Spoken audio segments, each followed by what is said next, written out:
Quando afirmamos que Deus reside em nós, uma pergunta é inevitável: como nós, seres de origem animal, tão distantes de Deus, poderíamos possuir algo tão perfeito como o próprio Deus dentro de nós? Como seria isso? Como foi falado nos vídeos anteriores, existe um gigantesco número de seres que preenchem essa lacuna tão óbvia entre nós, réis mortais, e o Deus perfeito.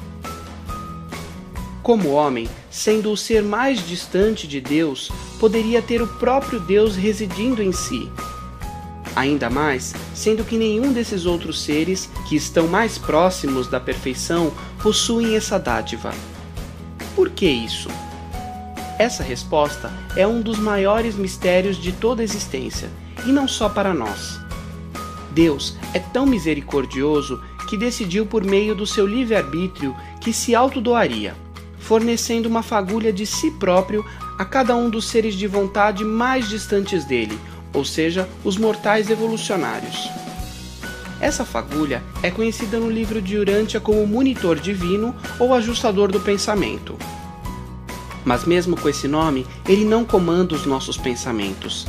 Ele apenas nos faz sentir essa presença inegável de Deus em nossas vidas, além de nos ajustar e nos ajudar a reconhecer os valores divinos, entre outras coisas de valor superior.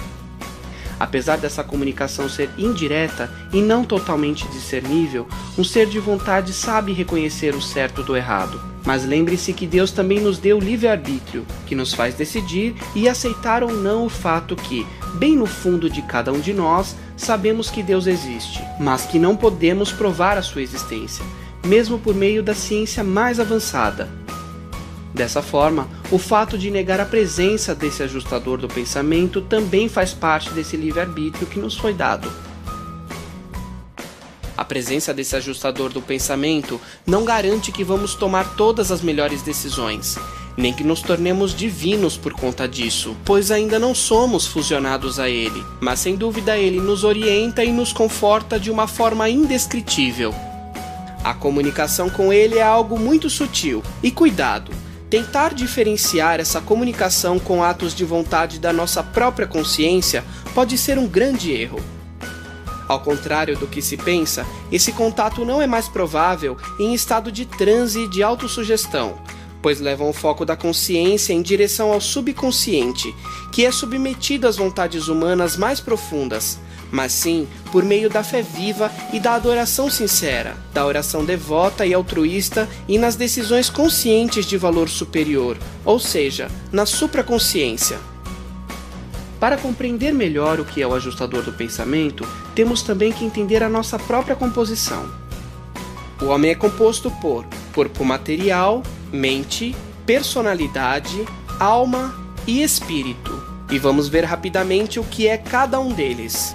O corpo material, como sabemos, não segue conosco na nossa carreira ascensional. Quando há morte na carne, o corpo fica no planeta de origem, do qual apenas foi tomado emprestado para servir como um veículo transitório de vida nessa nossa forma de matéria-energia que estamos atualmente. A mente é o que retrata fielmente a colheita das decisões temporais que o eu mortal está fazendo. Não é o que a mente compreende, mas o que a mente quer compreender que importa. Não é o fato que o homem seja consciente de Deus que o leva a ascender no universo, mas o fato que ele aspira a Deus.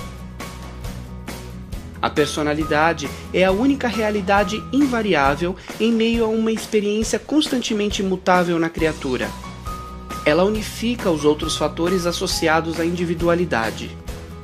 A alma é o que o homem constrói de valores superiores durante a vida. É a parte do homem que reflete o eu, que percebe o lado espiritual e que eleva o ser humano acima do nível do mundo animal. É a conquista da escolha moral, a realização espiritual, a capacidade de conhecer Deus e o impulso de ser como Ele. A identidade da personalidade sobrevive somente por meio da sobrevivência da alma e da própria alma. Mas Deus é tão misericordioso que tudo que tem valor espiritual, seja o que for, sobrevive à morte na carne, de uma forma ou de outra. E por fim, o espírito. Ele nada mais é do que o ajustador do pensamento que reside em nós. O fato do ajustador do pensamento residir em nós é algo realmente divino, mas uma possível fusão com o ajustador do pensamento é sim uma das mais belas coisas que há em toda a existência. Essa fusão não é só possível como desejável. Nesse processo, o desenvolvimento de uma alma é fundamental, ou seja, do que construímos durante a nossa vida. Falar de Deus é o assunto mais complexo de toda a existência, mas para entender um pouco mais, a leitura e a participação de grupos de estudo são fundamentais. Usufrua de seu ajustador do pensamento. Perceba que Deus realmente reside em você. Compreenda o quão maravilhoso é ver um mortal sendo orientado por seu ajustador, fazendo a vontade do Pai e se construindo para um futuro maravilhoso e cheio de experiências.